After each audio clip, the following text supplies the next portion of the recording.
A simple woman mocked by snobby elite, only for them to discover she's 100 times richer than them. They saw her plain beige dress amidst their designer gowns, heard their whispers of so poor, but never imagined the fortune behind her modest appearance or the lesson they were about to learn. The crystal chandeliers of the Hawthorne Ballroom cast a golden glow over Boston's most exclusive charity gala.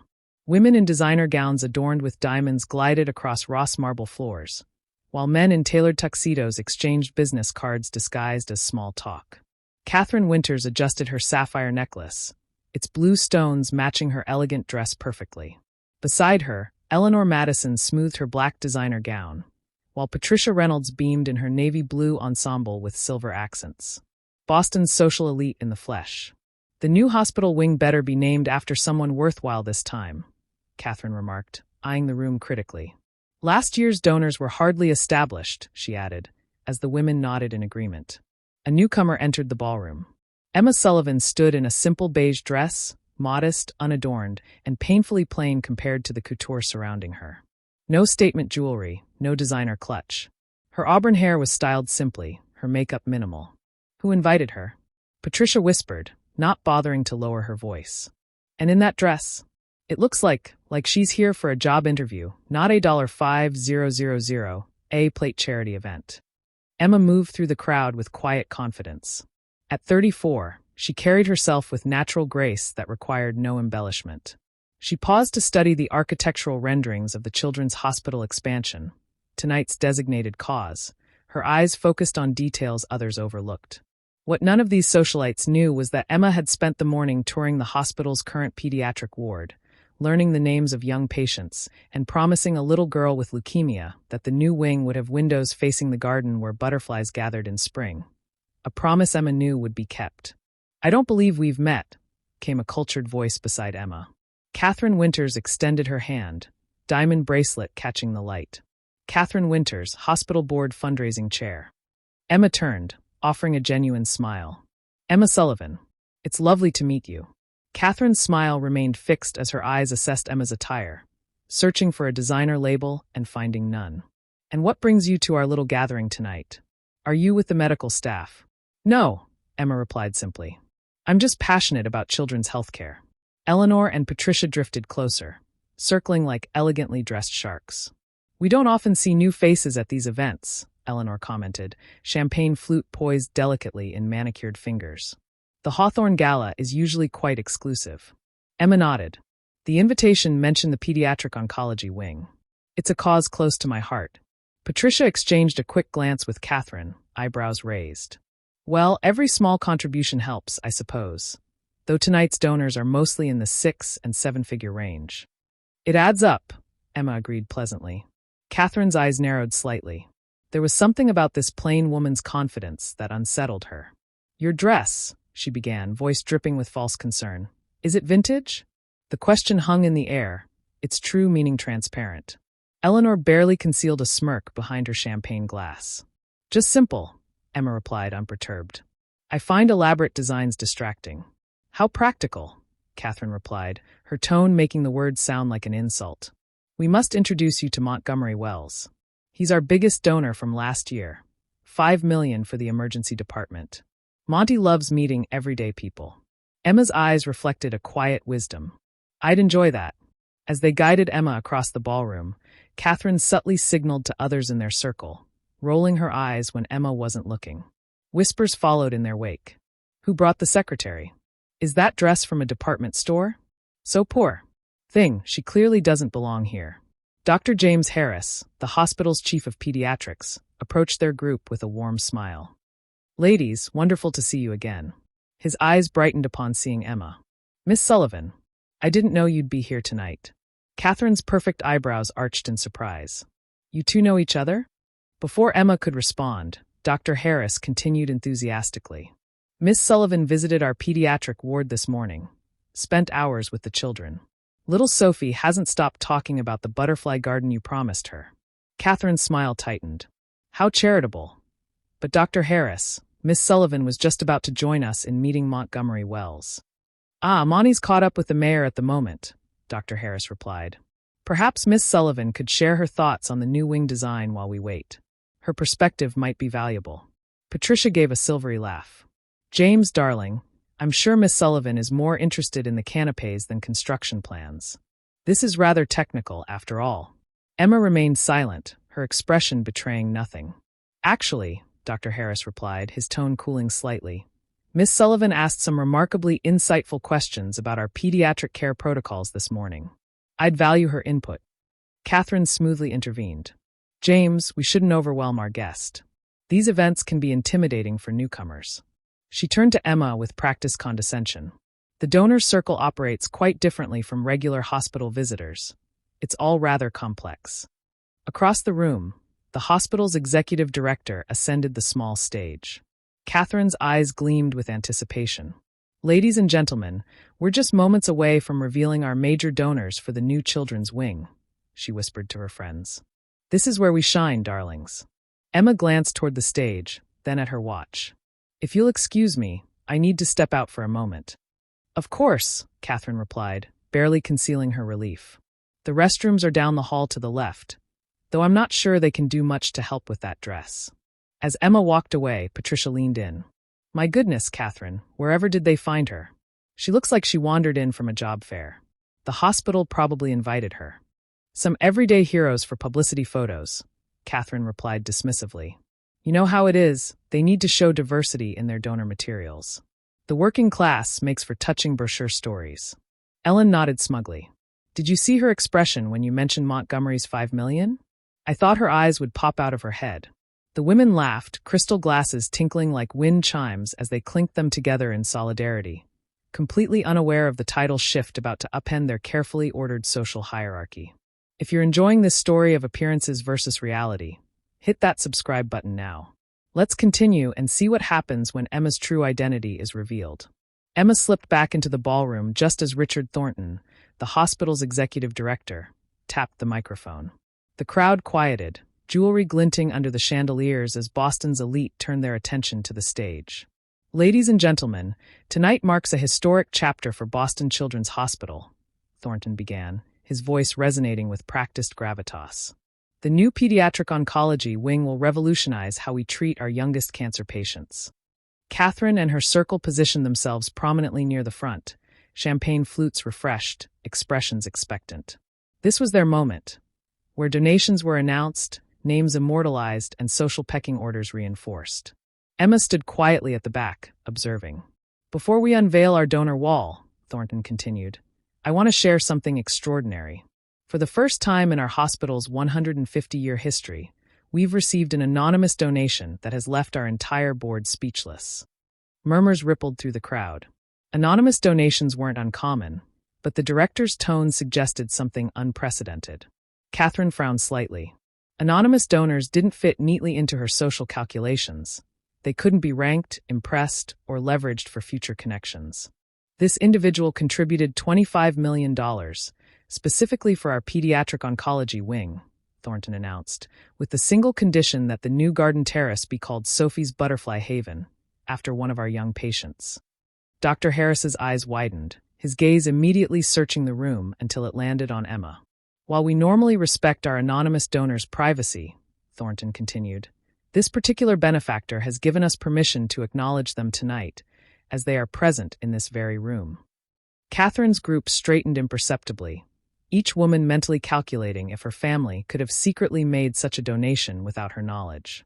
Our extraordinary benefactor has a unique understanding of childhood illness, Thornton explained. 20 years ago, she herself was a patient in our hospital, fighting a battle no child should face. Today, she continues that fight on behalf of others. The director looked across the ballroom. Miss Sullivan, would you please join me on stage? The room fell silent, then erupted in confused whispers. Catherine's champagne glass froze halfway to her lips, her expression caught between disbelief and horror. There must be another Sullivan here, Patricia whispered frantically. But Emma was already moving forward, her simple beige dress parting the sea of designer gowns like Moses at the Red Sea. The crowd watched in stunned silence as she ascended the steps to the stage with quiet dignity. Ladies and gentlemen, Thornton announced, his voice carrying over the whispers, it is my honor to introduce Miss Emma Sullivan, founder of the Sullivan Foundation for Children's Medical Research and our lead benefactor for the new oncology wing. Catherine's champagne glass nearly slipped from her fingers. Ellen's mouth formed a perfect O of shock. Patricia clutched her pearls as if seeking reassurance from their solidity. Ms. Sullivan's foundation has funded groundbreaking pediatric cancer research across the country, Thornton continued, and her personal contribution of $25 million is the largest single donation in our hospital's history. Emma stepped forward to the microphone, her simple dress now seeming less a fashion faux pas and more a deliberate choice. A statement about values and priorities that made Catherine's designer gown suddenly feel ostentatious. "Thank you, Director Thornton," Emma began, her voice soft but unwavering. "When I was 12 years old, I spent 9 months in this hospital fighting leukemia. The doctors and nurses here didn't just save my life. They showed me what compassion truly means." The room hung on her every word, social hierarchies momentarily forgotten as they glimpsed the depth behind her unassuming exterior. "Today, I'm fortunate enough to be in a position to give back," Emma continued. "The Sullivan Foundation was created with a singular mission: to ensure that every child, regardless of their family's financial circumstances, receives the same quality of care that saved my life." Dr. Harris was beaming with undisguised pride. Across the room, Catherine and her friends had gone pale, their earlier mockery replaying in their minds with devastating clarity. "Sophie's Butterfly Haven will be a place of healing and hope," Emma explained, her eyes bright with purpose. "Because sometimes the smallest beings, whether butterflies or children, can teach us the most profound lessons about transformation and resilience." As Emma stepped away from the microphone, the ballroom erupted in applause. Director Thornton invited donors to view the architectural plans for the new wing, and the crowd surged forward, many casting curious glances at the unassuming woman now revealed to be Boston's most significant philanthropist. Catherine remained frozen in place, her world tilting on its axis. The woman she had dismissed, mocked, and patronized just minutes ago wasn't just wealthy. She was a legend in philanthropic circles, with resources that dwarfed the Winters family fortune. And Catherine had asked if her dress was vintage. As the crowd migrated toward the architectural display, Emma found herself at the center of a swirling sea of attention. Board members who had barely glanced at her earlier now competed for her acknowledgement. Donors who had whispered behind their hands now beamed with manufactured familiarity. Through the pressing crowd, Emma caught sight of Catherine and her friends huddled in urgent conversation. Their glances toward her carried a mixture of mortification and calculation, the latter troubling her more than the former. Dr. Harris appeared at Emma's side, his kind eyes crinkling at the corners. "I wanted to see their faces when they realized," he admitted quietly. "Is that terrible of me?" Emma's lips curved into a gentle smile. "I didn't do this for the reveal, James. Though, I admit it does make a point. 25 million points, to be exact," he replied with a chuckle. Then, more seriously, "Sophie hasn't stopped talking about her butterflies. You've given her something precious, hope with a timeline, something to look forward to." His expression softened at the mention of the young patient. Some promises matter more than others. Their conversation paused as Catherine approached, her designer heels clicking purposefully across the marble floor. Eleanor and Patricia flanked her, their expressions schooled into practiced smiles that didn't reach their eyes. "Miss Sullivan," Catherine began, her voice honey-sweet. "What an absolutely wonderful surprise. Had we known of your foundation's important work." "But you didn't need to know," Emma interrupted gently. "That's rather the point, isn't it?" Catherine faltered, her social armor developing its first visible crack. There appears to have been a misunderstanding." "No misunderstanding," Emma replied, her tone kind but direct. "You saw what you expected to see, a woman whose worth you measured by her clothing and connections rather than her character." Eleanor stepped forward, diamond earrings catching the light. "We meant no offense. These events have certain expectations, standards." "Yes," Emma agreed. "And tonight has certainly been illuminating about what those standards truly are." Patricia, growing uncomfortable with the directness of the exchange, attempted to pivot. "Your foundation sounds fascinating, Emma. May I call you Emma? Perhaps we could discuss your involvement in our annual fundraiser luncheon next month. The exposure would be beneficial." "To whom?" Emma asked quietly. The question hung in the air, its implications unmistakable. Director Thornton approached, breaking the tense moment. "Miss Sullivan, the mayor would like to personally thank you for your extraordinary contribution." Emma nodded graciously. "Of course." As she turned to follow the director, she paused, looking back at the three women. "The children's wing opens in 6 months. When it does, I hope you'll visit, not for a ribbon-cutting photo, but to meet the children whose lives will be transformed. Their perspectives might surprise you. Left behind, Catherine's carefully constructed facade crumbled further. Did that just happen? She whispered to her friends. 25 million, Eleanor murmured, the number hanging between them like an indictment. And we treated her like she wandered in from the street. Patricia's gaze followed Emma's retreating figure. Who exactly is she beyond the foundation? Catherine pulled out her phone, fingers trembling slightly as she typed. Her eyes widened as results populated her screen. The Sullivan technology fortune, she breathed. Her parents were Robert and Margaret Sullivan, the tech pioneers who revolutionized medical imaging. They died in a plane crash 10 years ago. She inherited everything. How much is everything? Eleanor pressed. Catherine looked across the room. Emma stood with the mayor and hospital board, her simple beige dress now the most powerful statement in the room.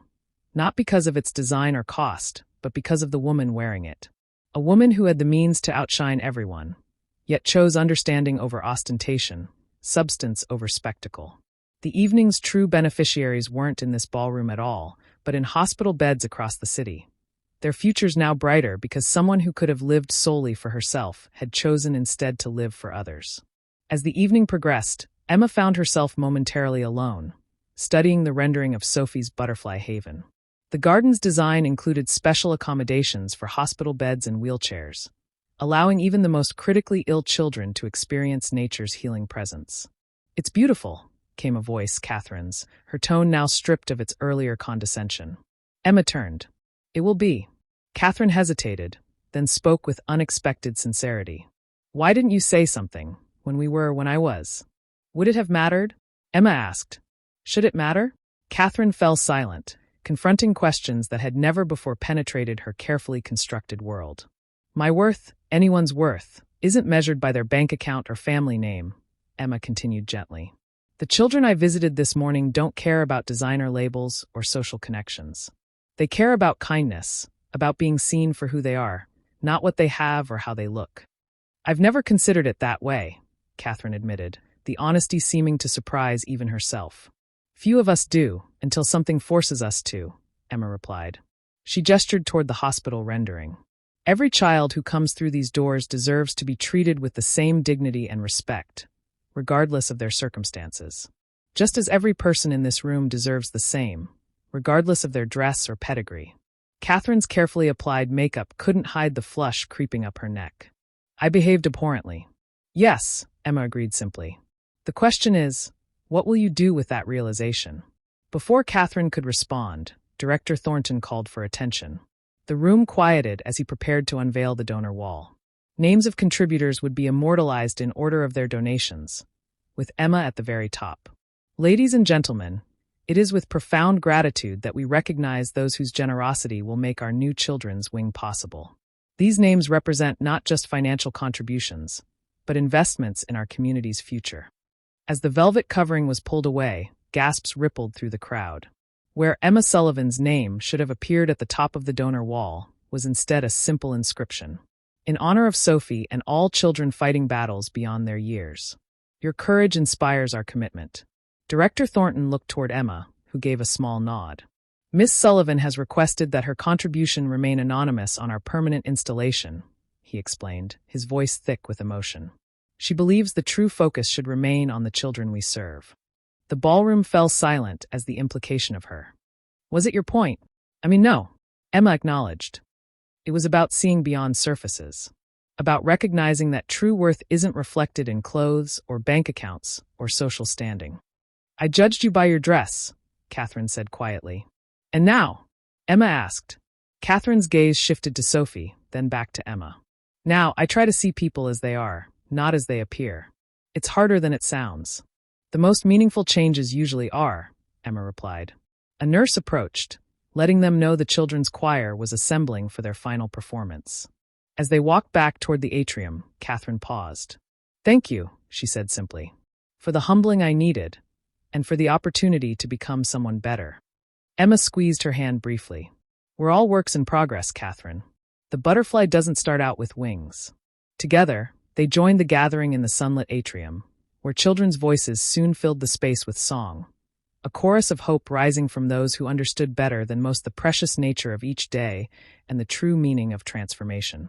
We all make judgments based on appearances, don't we? But as Catherine learned, looking beyond the surface reveals the true worth of those around us. If this story touched your heart, please hit that subscribe button and join our community. Share in the comments where you're watching from, or a time when you or someone you know was misjudged based on appearances. Remember, it's not our possessions or position that define our value. It's our character and the difference we make in others' lives. Join us next time for another story that reminds us of life's most meaningful lessons. After all, the most powerful transformations often begin with a simple shift in perspective.